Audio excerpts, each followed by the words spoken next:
Guys आज आप और हम साथ में घूमेंगे ओरछा। ओरछा एक ऐसी जगह कि जब हम यहाँ पर आए थे तो मेरा तो वापस जाने का बिल्कुल मन नहीं था। और तो और हमने अपने टूर गाइड से पूछ ही लिया कि भैया क्या हमें यहाँ पर घर मिल सकता है।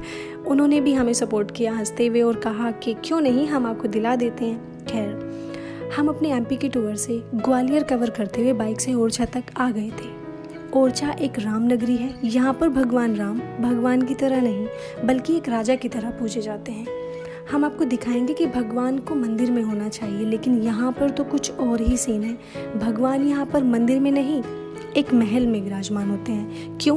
क्योंकि वो यहाँ पर भगवान नहीं एक राजा के रूप में पूजे जाते हैं। वैसे तो इसके पीछे एक और पौराणिक कथा है जो काफ़ी फेमस है, उसको हम अभी आगे आपको वीडियो में बताएंगे कि यहाँ पर भगवान को राजा क्यों माना जाता है, क्यों यहाँ पर राम राज चलता है। तो आप आगे देखेंगे। Good morning friends. तो एक नए सवेरे के साथ हम आ चुके हैं एक नई जगह जो मध्य प्रदेश के छोटे से जिले निवाड़ी में स्थित है। ये झांसी से लगभग 18 किलोमीटर की दूरी पर उत्तर प्रदेश की सीमा को साझा करता है। तो गाइज इस जिले की ये सबसे सुंदर रामनगरी ओरछा है। और ओरछा को राम नगरी क्यों कहा जाता है, इस जगह से अयोध्या को कंपैरिजन करें तो हम पाएंगे कि अयोध्या में भगवान राम को भगवान और ओरछा में भगवान राम को राजा माना जाता है। आप सभी अच्छे से वाकिफ होंगे कि राजा और भगवान में काफ़ी बड़ा अंतर होता है। आज इसी कारण को बताने और मेरे पीछे देख रहे इस मंदिर को दिखाने यहाँ मैं उपस्थित हुआ हूँ।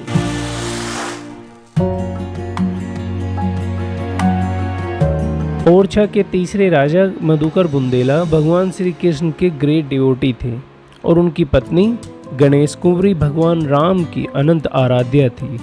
तो एक बार महाराजा मधुकर बुंदेला ने रानी गणेश कुंवरी से कहा, चलो मथुरा वृंदावन भगवान श्री कृष्ण के दर्शन कराएं। उसी समय रानी गणेश कुंवरी ने कहा कि हम कई बार मथुरा वृंदावन जा चुके हैं, क्यों ना इस बार अयोध्या चले।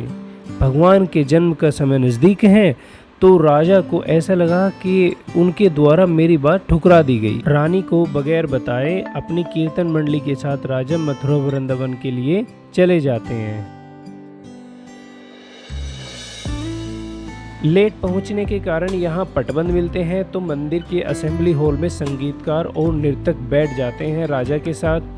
वहाँ पर नर्तक नृत्य करने लगते हैं और राजा भी उनके साथ नृत्य करने लगते हैं। नृत्य करते करते राजा इतने विभोर हो जाते हैं कि श्री कृष्ण भी उनके साथ नृत्य करने लगते हैं। भगवान श्री कृष्ण के दर्शन के बाद राजा मधुकर बुंदेला अपने महल ओरछा वापस लौटते हैं और अपनी पत्नी गणेश कुंवरी से उन्होंने वो बताते हैं कि भगवान ने उन्हें साक्षात दर्शन दिए, इसलिए मैं अपने भगवान का सर्वोपरि भक्त हुआ।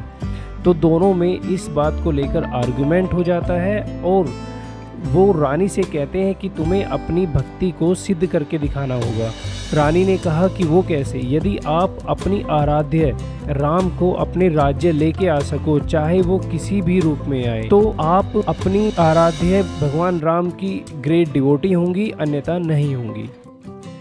रानी गणेश कुंवरी अयोध्या के लिए निकल जाती हैं और सरयू नदी के किनारे बैठकर तप करने लगती हैं भगवान राम के दर्शन के लिए। कई महीने गुजरने के बाद भगवान राम उनको दर्शन नहीं देते और वो मन ही मन रानी सोचती हैं कि बगैर आपके मैं ओरछा जा नहीं सकती हूँ, तो सरयू नदी में जल समाधि ले लूँ। जैसे ही वो नदी में कूदने वाली होती हैं तभी वहाँ भगवान राम बालक के रूप में प्रकट होते हैं और उनको रोकते हैं। रानी ने पूछा कि तुम कौन हो? उन्होंने बताया कि मैं राम हूँ। इस रूप में इसलिए आया हूँ जिससे मुझे कोई और ना पहचान सके, सिर्फ मेरे अन्य उपासक के अलावा। भगवान मेरे साथ मेरे राज्य ओरछा चलिए जीवन पर्यंत के लिए।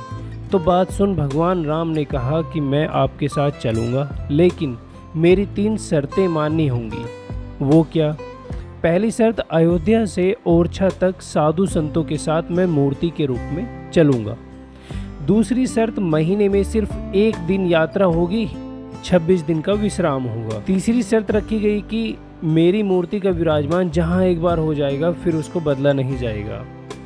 ओरछा में मैं भगवान नहीं राजा बनकर चलूँगा, जहाँ पर रामराज होगा सिर्फ वहाँ पे मैं राजा ही बनकर रहूँगा। तो आपने देखा किस तरह भगवान राम अपने भक्त के साथ उनके राज्य में चलने के लिए तैयार हो गए और अपनी यात्रा प्रारंभ की। जैसे ही इस बात का राजा मधुकर शाह को पता चला तो वो भी हैरान हो गए और भगवान के लिए एक बहुत बड़े मंदिर का निर्माण शुरू करा दिया।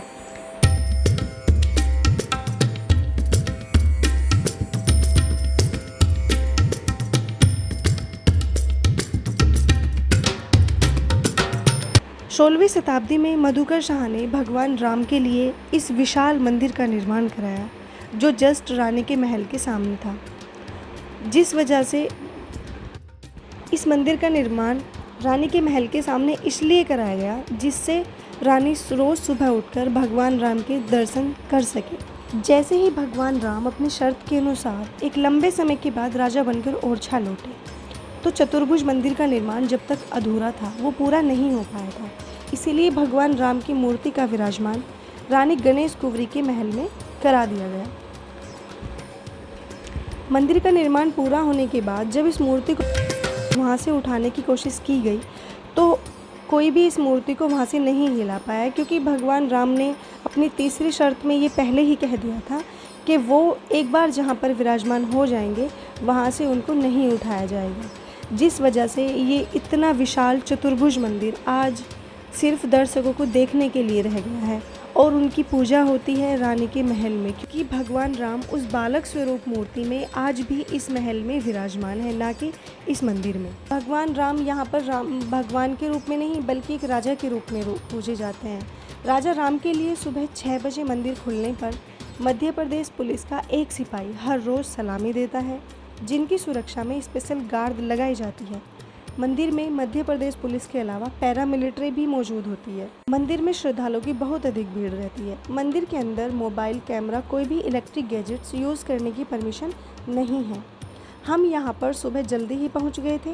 राजा राम के दर्शन करने के बाद हम भगवान राम के लिए बनाए हुए चतुर्भुज मंदिर को देखने के लिए आगे बढ़े, जो 4 मीटर ऊंचे मंच पर लगभग 110 मीटर ऊंचाई पर बना एक विशाल मंदिर है। ये विशाल मंदिर सिर्फ दर्शकों के देखने के लिए है। इस मंदिर के अंदर ही अंदर आप इसकी ऊंचाई तक जा सकते हैं, बिल्कुल हमारी तरह, वो भी एक गाइड करके। मंदिर में ऊपर जाकर हमने पूरे शहर को देखा, जो बहुत ही सुंदर था। महल और मंदिर को देखने के बाद हम वहाँ से ओरछा के राजा बुंदेला के किले की तरफ निकल पड़े। ये महल हम आपको अगली वीडियो में दिखाएंगे। आई होप कि आपको वीडियो पसंद आई होगी। भगवान राम की ये कहानी बहुत अच्छी लगी होगी। लेकिन अगर मैं ओरछा की ब्यूटी की बात करूं तो मुझे बार बार आपको ये बताने का मन कर रहा है कि कितना ब्यूटीफुल है। मैं आपको ये अपने वर्ड्स में नहीं बता सकती हूँ, वो तो आप तभी फील करेंगे जब यहाँ पर आएंगे। एक तरफ ओरछा ब्यूटीफुल होने के साथ साथ वेल मेंटेन भी है। आप देखेंगे एक तरफ भगवान राम का वो मंदिर है जहाँ से उनकी सरकार चलती है, उसी के जस्ट सामने 3 से 4 आलीशान महल हैं, जिनमें शीश महल है, जहांगीर महल है और 1-2 महल हैं। उसके साइड में बेतवा रिवर के किनारे 16 बिल्डिंग्स हैं, जिनको यहाँ पर छतरी कहा जाता है। अगर आपको कहानी अच्छी लगी है तो प्लीज़ वीडियो को लाइक करें, शेयर करें और कमेंट करें। चैनल को सब्सक्राइब करें।